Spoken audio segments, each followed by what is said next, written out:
After the second weekend of The Little Mermaid, we can say with confidence now that the movie will be a spectacular disaster for Disney. Spider-Man Across the Spider-Verse has come out, and it has come out swinging.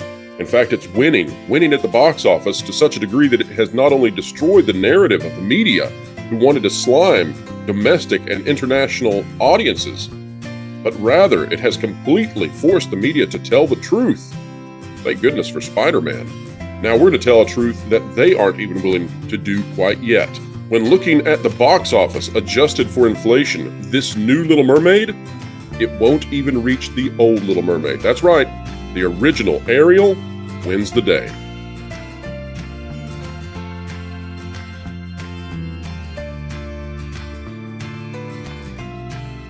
All right, folks, we are back again this morning, here to explain entertainment, keep you ahead of the culture curve. We love doing it. It's a fantastic thing. Entertainment matters. Entertainment is that which leads us into a brighter tomorrow if entertainment is good. How so? Well, entertainment is that which we all wait to go do. We think about it. We dream about it when we're at our jobs, whether it's going to a movie, seeing our favorite show, perhaps listening to our favorite music, going to a vacation destination, whatever it is. Society at large is just waiting on the edge of their seat to go see something, do something, have some fun. And we believe it's important to cover it. Now, if you like content like that, consider clicking the like button, share, subscribe, and you can stick it to the algorithms. When you click it, we're talking about the notification bell. Out of Deadline today by Nancy Tartaglione, Spider-Man Across the Spider-Verse snares $209 million global bow. And of course, this movie is just absolutely killing it. The reason it's so important to talk about the international part of this is because the media was attempting to frame the entire world, essentially outside of the United States, as being horrible people because they were not supporting The Little Mermaid. Now, usually they're sliming the United States, so that was a reversal. So for those of you listening from other countries, well, that's what we get to deal with each and every day, basically. Here's what Tartaglione has to say, and then we're going to get into the mermaid situation. Columbia Pictures and Sony Pictures Animation's Spider-Man Across the Spider-Verse has swung to a $208.6 million global opening. Yes, that is far superior to The Little Mermaid in its first weekend. This is extra remarkable as it marks Sony's biggest animated launch of all time. The international box office debut was $88.1 million ahead of early projections and 2.8 times Spider-Man Into the Spider-Verse in like-for-likes, excluding China. Also, note, ladies and gentlemen, that when these articles come out and they talk about how these movies are doing better than any movie ever before, well, that's only true because of inflation. We all know inflation is nuts. And so these movie articles, they generate buzz for the industry, but it's a little bit like coming out and saying, avocados are making more money than ever. And everybody would know, well, that's because avocados cost more than ever. That's how the game works. Reviews and strong word of mouth have helped power The Arachnid as a summer must-see. Currently, there are 59 markets open, with Japan and Korea to follow later in June. And it's very smart to stay out of Korea this weekend, where local pick The Roundup No Way Out had an extraordinary opening of $34 million. All right. China led also. The entire thing was $17.3 million with great scores. And of course, Mexico is becoming quite the cinema scene over there. But China scoring the highest international market is a huge deal, because Miles Morales, of course, is darker skinned. So quite the thing. Now, let's go over and see how things are going with The Little Mermaid, where it seems like the media is finally going to have to just tell the truth. This from MovieWeb. Before we get into it, though, I do want to remind you what I said in the intro.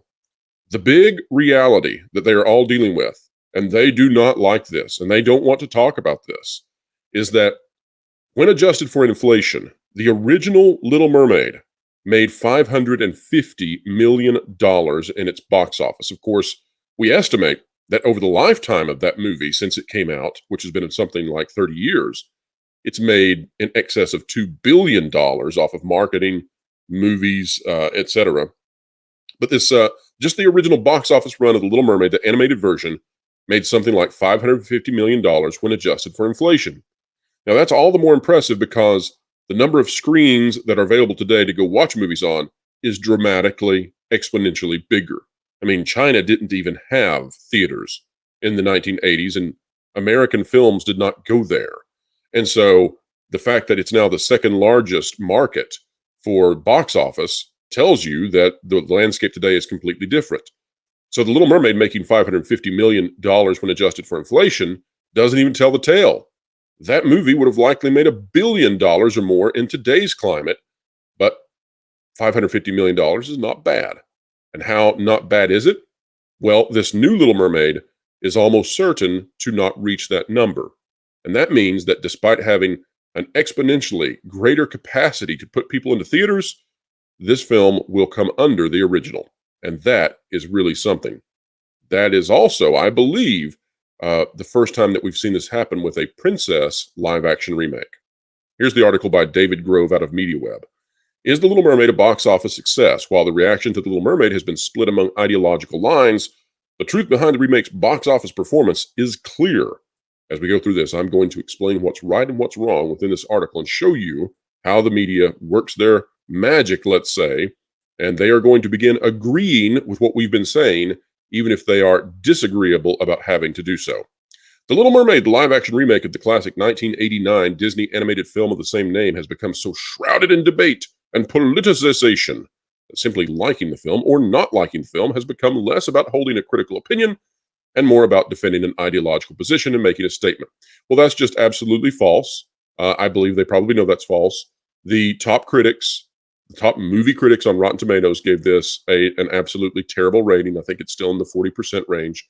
And I don't think that those critics are ideologically driven to do that. So that's a bunch of bunk. While many people honestly felt that the very idea of remaking the beloved 1989 film was pointless, if not sacrilegious, much of the criticism of the remake has, of course, centered on the remake's perceived woke agenda, specifically with the casting of Halle Bailey, a black actress, as the film's titular character in a traditionally red-haired and white role. Also, I'm not sure that's true. We watched as Ali Carvalho, who is of Polynesian Puerto Rican descent, played the role in a theatrical performance that was live for audiences all over the world via ABC. We've seen Brandy play Cinderella. We've seen many different people of different backgrounds play these princesses, and it's not had much of an impact. Now, this is probably the biggest role that we've ever seen race swapped, let's say. But in terms of that, I really think that this is the marketing. If Disney had just come out and said it from the very beginning, Halle Bailey, she was the best actress that came for the role. That's it. That's why she's the Little Mermaid. She was the best vocalist out there. She did the best. I don't think this would have been such a big deal. Disney made this all about one thing. This polarization even extends to the perception of the film's box office performance. Not here, not on this channel. As the film's defenders have bent over backwards, so to speak, to portray the film as a box office success, while detractors have been just as keen to portray the remake as a flop. We're not here to portray anything, folks, on this channel. We're simply giving you the math. Valiant Renegade, that channel that sort of started all of this in terms of really diving in and analyzing the box office success or failure of movies, it's just math. You can get mad at math, but it's just math. Accordingly, while box office figures, like all statistics, can certainly be twisted to fit conflicting narratives, the current box office performance of The Little Mermaid, approximately 10 days into the remake's theatrical release, is already very telling in terms of deciding if the remake will be profitable for Disney. All right, so that's the attempt by the author to massage our way into actually telling the truth. Swimming upstreams overseas, of course. Now, again, they want to blame the overseas market. They want to blame them for being bad. So if you're someone listening now from another country, you're the bad guy this time. Welcome to the club. But the truth is now, with Spider-Man Across the Spider-Verse, that has completely been thrown out the window. So they're really stuck here. Released in North America on May 26, 2023, prior to the Memorial Day weekend, The Little Mermaid grossed $118.6 million over the Friday to Monday Memorial Day frame, slightly ahead of the 2019 live-action remake of Aladdin. Note, folks, not when you account for inflation. Aladdin had more people go see it, which grossed $116.8 million during the same four-day frame in 2019. However, this $118.6 million opening weekend at the domestic box office was more than offset by a lackluster opening weekend performance in the international markets, where The Little Mermaid only grossed $63.8 million, including a pitiful $2.5 million opening weekend gross from the all-important Chinese market. We now know that was something like 1/7 of what Spider-Man Across the Spider-Verse did. As the previous live-action Disney remake films have made more money at the international box office than domestically, and by a wide margin, note, folks, that's also because many of these films were never seen by Chinese audiences. And so when these live-action remakes come out, it's the first time that audience, that second biggest global market, is ever seeing these stories. They haven't watched the cartoon versions. The Little Mermaid is in a very bad position to simply reach a break-even point financially, much less earn a sizable profit. With a $250 million production cost and a reported $140 million marketing cost, The Little Mermaid, under the most generous of projections, needs to gross approximately $560 million at the worldwide box office, according to Hollywood insiders, to reach its break-even threshold. And this next paragraph is perhaps the best paragraph in the entire article. It's going to parrot exactly what Valiant Renegade and I have been saying, and I love it. I love this analysis. However, this $560 million figure, which assumes a $300 million domestic gross and a $260 million international gross, also includes $100 million in expected earnings from television. Are you hearing that, folks? This is what we've been telling you. They are going beyond the box office to try to prove that this film could be profitable. $100 million in expected earnings from television. Guess who would be buying that for television? Disney, buying it from themselves. So the $100 million isn't even real. Both free and pay television. Another $100 million from home entertainment, digital and DVD. Like that's going to happen. That's the kind of numbers you would see from before streaming. And $80 million from international television sales and streaming rights. Again, Disney buying it from Disney. So none of that, other than the home, well, none of it's real. None of that's real. Basically, the $560 million break-even scenario accounts for an exhaustion of the film's potential revenue streams beyond its theatrical life and leaves little possibility for the film to be able to achieve any substantial profit for Disney. And that's especially true once you realize that essentially all of that money after the box office is made up. So no good from you, those Hollywood insiders. No good. All right, so then it goes on to talk about how it's lagging behind. Of course, it has fallen behind Aladdin in the worldwide gross at this point. That despite movie tickets being 25% more expensive. And it talks about it being a box office iceberg. Let's give the author his due, and let's read the last three paragraphs. The Little Mermaid, both the animated film and the live-action remake, tell the story of a mermaid princess. Yeah, we got that. Given its array of whimsical elements, how and why did Little Mermaid become such a divisive symbol? Well, because that's the marketing. That's how it was marketed. It was as a divisive symbol. This is the same thing we saw with Kenobi. When your lead actress and others come out and make this be all about race, then you're going to pull what would be a billion-dollar success into division. And there's no reason to continue doing that.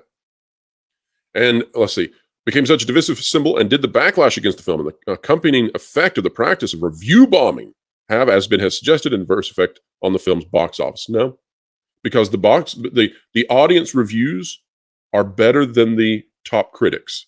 So that is a lie. That's propaganda meant to slime those who didn't like the film. That's what it is. The top critics disliked it more than the audience. So how do you improve via review bombing? Especially in the international markets where the remake earned a further discouraging $42 million in its second weekend for a current overseas total of only $140.5 million.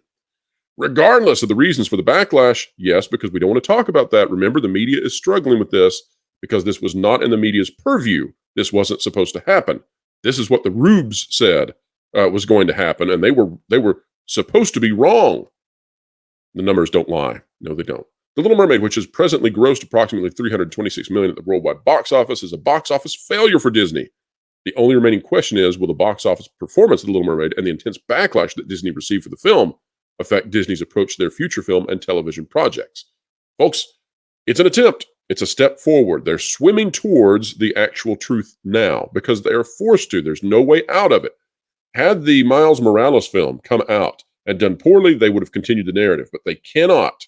They cannot do it any longer, and they cannot hide how poorly this is doing. So that means they actually have to tell the truth, something they are often reticent to do. Now, David Grove, I don't know David Grove, and perhaps David is a very honest entertainment journalist. Here's the one thing you should know. This film needs to make $800 million to make a profit once we get rid of the ridiculous ideas that Disney paying itself to put this film on TV makes Disney money. It doesn't. And once we get rid of the ridiculous ideas that pre-pandemic, pre-streaming scales for physical media, that construe somehow to what this will do in terms of Blu-ray and DVD sales today. Once we get rid of that notion, then we realize $800 million is what it needs at the box office. Point blank. It's got to make it. If it doesn't, it's a failure. It's going to come nowhere close. At this point, this film probably will not reach $500 million. So even according to the rubric we've been given, this film is a flop. It needs $550 million to have the same number of people go see it as the original Little Mermaid. And that's despite a much larger movie audience out there across the world ready to go see something. And it will not come close. So that is it. This is a failure. We can wrap this one up. We've done many topics on this, but we have now reached our conclusion. Perhaps there will be more Little Mermaid videos out in the future if something new arises from it, or if there's some new level of drama.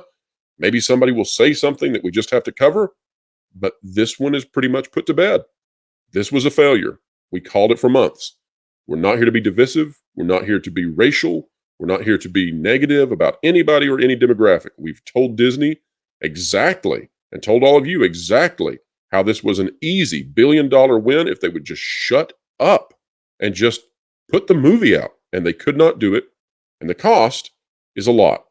If you consider what this film would have made, if you consider what it would have made, not what it has made, this thing in total could have made $1.5 billion in terms of box office, merchandising, etc., if they had just shut up.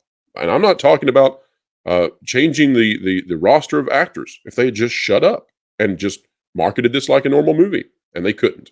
So when you look at that, it's not that they're just losing hundreds of $millions. It's the cost of the potentiality they had, which rises to something like $1 billion. And that's Hulu buying money. And to take that one step further, what if this had actually been a good movie, a well-made movie? Well, that puts it in a new category, because this movie is not good. The top critics agree. I've said the same thing. So many others have. This was a poorly made film, and Disney used ethnicity as a shield against criticism. It has not worked, and now the media is catching up. But you're not, because you come to this channel. And folks, if you like knowing what's going to happen before it happens, well, click that like button, share, subscribe, and you can stick it to the algorithms. When you click it, we're talking about the notification bell. Drop a comment down below.